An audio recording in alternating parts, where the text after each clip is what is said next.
भगवान को चाहते हैं तो उनका बात को ध्यान से सुनने का प्रयास करें। आज भगवान शिव की बात हमारे विरोध गुरु भाई के इस नए निवास स्थान जिनका कि आज पूजन हुआ, आज घर का पूजन हुआ और इस पूजन में बहुत गुरु भाई गुरु बहन अलग अलग जगह से आए हैं। तो एक बात ध्यान दीजिए, जितने लोग आज बैठे हैं शिव गुरु परिचर्चा में, आज बड़ा भाग्यशाली है वैसे लोग जो कि आज इस शिव गुरु परिचर्चा में आए हैं। और आज दिन है सोमवार। आज दो चीज अगर जिन्होंने ध्यान दिया कि आज भगवान शिव की चर्चा की या भगवान शिव की बातें की या उनकी बातों को सुनी, और दूसरा भगवान के शिव के प्रतिनिधि नीलकंठ पक्षी को जिन्होंने देखा, आज उसका भाग्य तकदीर एक चीज आपके जीवन में 7 चीज, एक आपके जीवन में कुछ न कुछ निखार आएगा, आपके जीवन में कुछ न कुछ आपके जीवन में परिवर्तन। 3 साहब श्री हरिंद्रानंद जी ने 3 बातों को लोगों को बताने का काम किया। पहला याद करना, याद मतलब दया। ध्यान दीजिएगा, 2-3 मिनट, ज़्यादा हम बात नहीं करेंगे क्योंकि हम चाहते हैं कि जो लोग सुन रहे हैं उन पर हर लोगों पर दया हो भगवान की, और दया नहीं होती तो शायद आप लोग रहते भी नहीं। जब हम कल चंपारण से चले और कल बात हुई कि शिव चर्चा है, तो हमने कहा कि हे महादेव गुरु, एकदम अच्छा समय है कि हम पहुंच जाएंगे सुबह, लेकिन अचानक फोन आ गया हमको नौगछिया से बहुत जरूरी। हम कहे कि आज इम्तिहान का घड़ी है, आज गुरु बहन बहुत दिन से बोल के रखी है, हे शिव गुरु लाज रखना। हम कहे कि क्या करे क्या नहीं करे, जाना भी जरूरी है। 2-3 शादी भी था और ऐसा शादी था कि जाना जरूरी था। नौगछिया का कार्यक्रम बहुत जरूरी था और मन में यहाँ के बात आ रहा था। इनको हम बोल दिए थे कुछ गुरु भाई को कि भाई पहुँचना है, खुल कर नहीं बोल रहे थे इसलिए कि हम खुद बड़ा असमंजस में थे कि गुरु बहन का श्रद्धा था कि नहीं गुरु भाई आप रहिएगा शिव चर्चा में।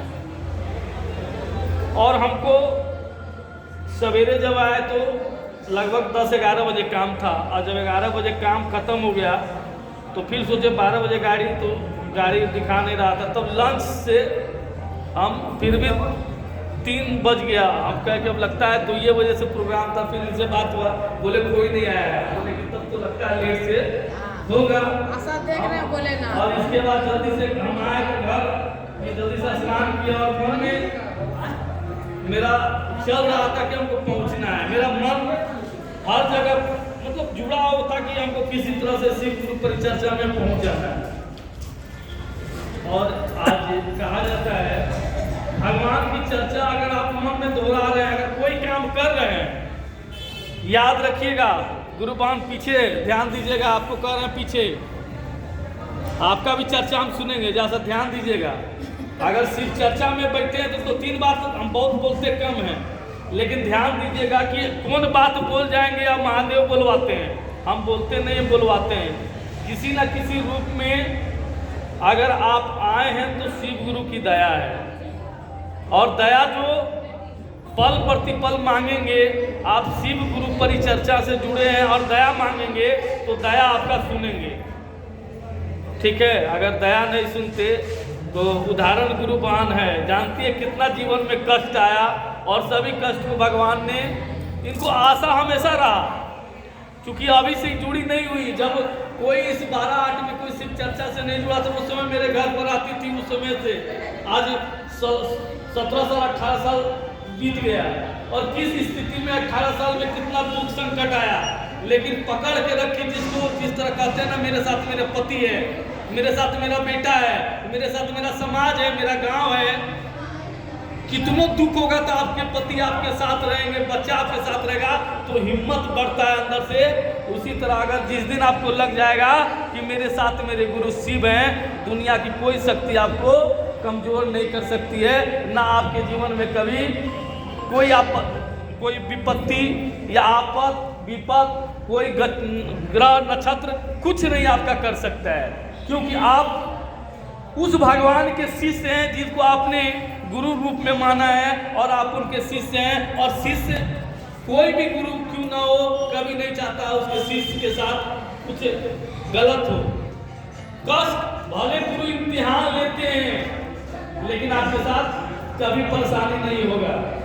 और साक्षात जो लोग जुड़े हुए हैं, जो साथ चल रहे हैं हमारे साथ, उनसे पूछ कर देखिएगा कि उनके जीवन में कुछ निखार नहीं आया है, उसके जीवन में परिवर्तन नहीं हुआ है, तो फिर बेकार है। आज जितना आन शान से हम बोल रहे हैं, गुरुबान एक छोटी सी झोपड़ी से भाड़े किराया से स्टार्ट की, और आज इस महल में गुरु की दया है पहुंच गई।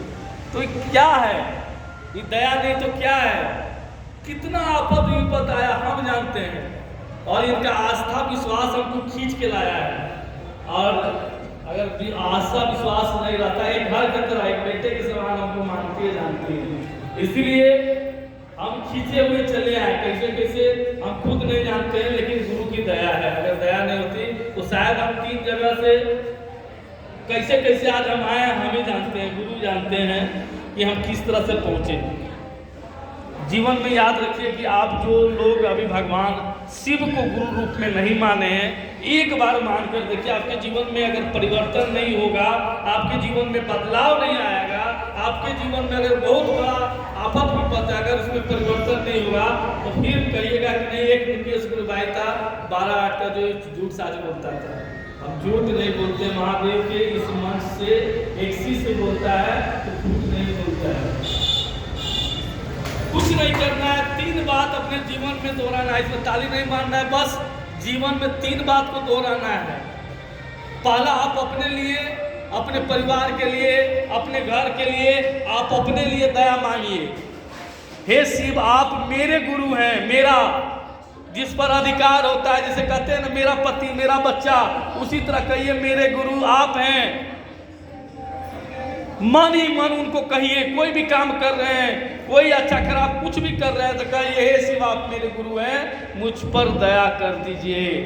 और नहीं दया होगा तब कहिएगा, दया मांग के तो देखिए। दूसरा, चर्चा करना। चर्चा कैसे करना है? कोई जरूरी नहीं हमें माइक से ही करें, आपस में बात कर लिए, जो अच्छा खराब जो बात होता है, उसके बाद हम लोग एक बात छेड़ दिए कि शिव आपके गुरु हैं, मेरे गुरु हैं। आपके भी गांव में शिव चर्चा होता है कि नहीं होता है?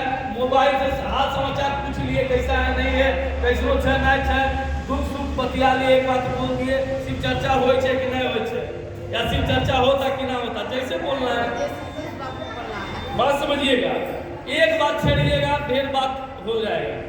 और तीसरा, 108 पंचाक्षरी अक्षर जो शिव मंत्र है, 108 नमः शिवाय से प्रणाम कर दीजिए। बस 3 बात को दोहराना है, जीवन में परिवर्तन नहीं होगा तब कहिएगा। चलिए एक भजन के साथ